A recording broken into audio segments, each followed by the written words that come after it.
It was important also to eliminate the intense sexualization of that femininity. Yes. So I didn't want her doing oops poses while Yes. she's in the middle of a fight. Yes. But I did want her to be graceful and elegant.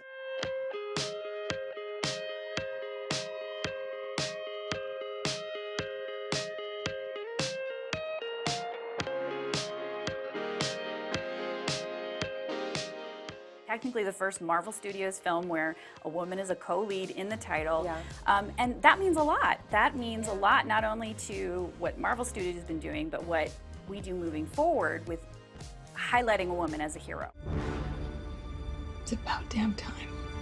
So what were the things that you were thinking about and that you and Peyton talked about where Hope should be and what was important for you in her evolution? There were three things that really stand out to me as the pillars of what I wanted to see. One of them that we talked about a lot was in the first film she healed an enormous gaping wound with her father. Yeah. And that it was really important to us that when we meet her again 2 years later, and she's been working in tandem intimately with her father for those 2 years, that she is a new woman. Mm-hmm. That you can visibly see the Yes. healing and the softening and the release of this mask, this hardening that had gone on from the pain that she was carrying. So we wanted her to be softer and more open and more vulnerable. It was really important to me that in her fight style, you see something that looked markedly feminine. Yes. Yeah. And that not look macho. I think it's really cool to watch a woman fight in a way that can, like, what was the movie, was it Blonde? Atomic Blonde? Atomic Blonde, yeah. I mean, that to me is pretty macho fighting, Yes. and Charlize Theron just looked so cool Yeah. doing that. But I wanted, in a pantheon of men who are very macho, to be distinctly feminine in my fight style, so that if you saw a great big field of Avengers fighting, you could just point her out from a distance. Yes. That's the feminine Wasp. And in the original comic books, she was uber feminine. Absolutely. And I really wanted to honor those as much as possible.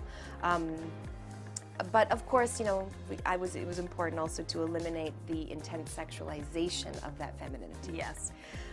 So I didn't want her doing oops poses while Yes. she's in the middle of a fight.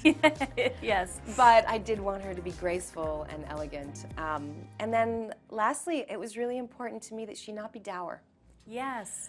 It was really important to me that you see her laugh and smile in moments when the boys are screwing around too. Yep. Awesome. If only Cap could see you now. Because I have seen too many movies where the lone female character sort of plays the mother. She does. She's the let's bring it down, guys. Come on, guys, let's the get scolder. All yeah. right, here's what we're gonna do. And Hope had so much potential to be that because she is a very serious woman. Yes. She is very intellectual. She's very capable. Yes. She's very clear-minded, and she's very rational. So she had all this potential to be this stereotype of the now boys, let's be serious and get to work. And it was really important to me that we show that an intelligent, capable woman can also have a sense of humor. Yes. And knows when things are funny and knows when people are screwing around, and that she might roll her eyes, but she doesn't need to scold and wag her fingers. Yeah.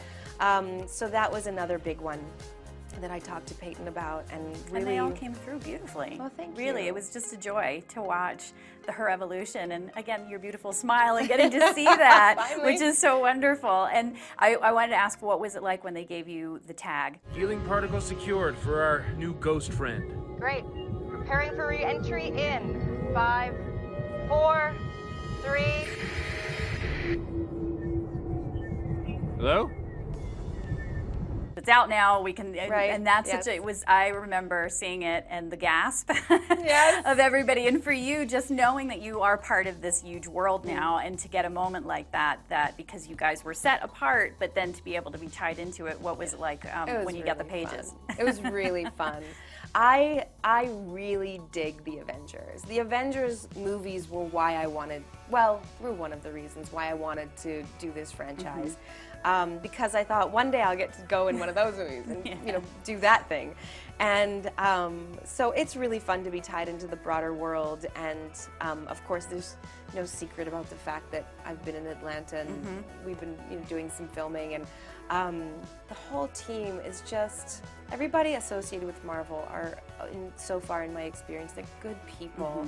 And I think we all know that we're really lucky to be doing what we're doing. And we also all know that it's all got to be done with a wink and a nudge. Like, we don't take it too seriously. You know, we know we're making comic book movies and that comic books at the bottom line really are pure fun entertainment. But I think that, you know, for me also, I get so proud of the really intense political messaging that they lace into their films, because historically, comic books are political forums for the things you can't say in nonfiction. You can if you make up an imaginary world that isn't this one. And I think that Marvel are very brave in the topics that they explore in their films, very sensitive current topics, current fears, current concerns, but they do it with such a joy and such a zeal and so much fun that they're palatable.